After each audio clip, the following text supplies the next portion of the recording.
In my 16 years at JFS, I have never seen a moment like this.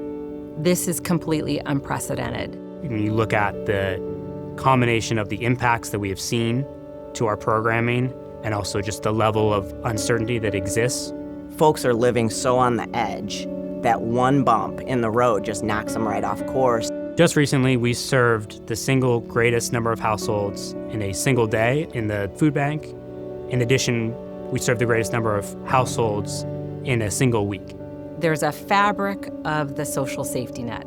You take one piece away, the fabric starts fraying, and it becomes a hole, and it becomes a bigger hole. Recently, there was a $1 billion cut to food bank assistance from the USDA, and we are now receiving only about a quarter of the supply of proteins we have traditionally relied upon. And so we are seeing increased demand as the available supply of food dwindles. Most of our clients depend on Social Security benefits. They count on their Medicaid to get life-saving psychiatric medications. They count on a federal subsidy for their housing. And any disruption to that will upend lives. My role here at JFS is a case manager in the Community Stabilization Services. We help folks that have run into an issue where they may not be able to pay their rent or their utilities.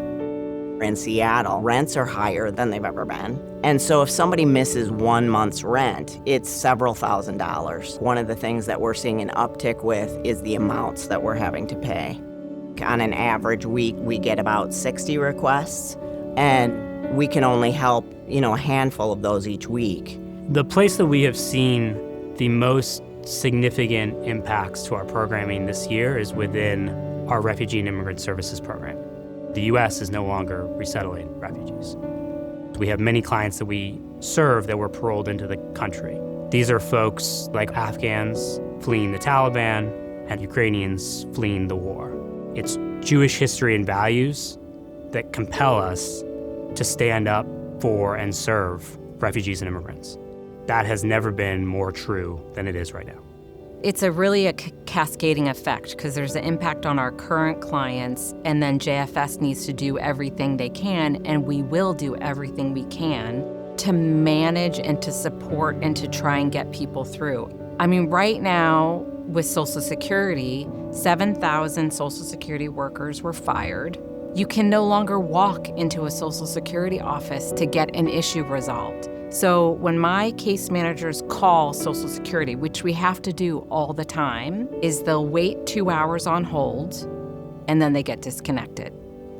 They'll call back, they get disconnected. By the nature of serving a majority of low-income clients, it only takes one thing for the house of cards to come apart. One injury, one illness in the family, one job layoff would have me in a situation, or could have any of us in this situation. And that's the social contract that we're in, that I'm taking care of friends, neighbors, family members, community members, because today it's our clients, tomorrow it could be me. What has kept me going in my 16 years at JFS is seeing the strength and resilience of our clients, of our staff, and the seemingly never-ending ability for the community to step up when needed. We could not do the work that we do without them and their generosity. If there's an empowering view we want to take in all of this, it's the profound impact we can have in the lives of clients.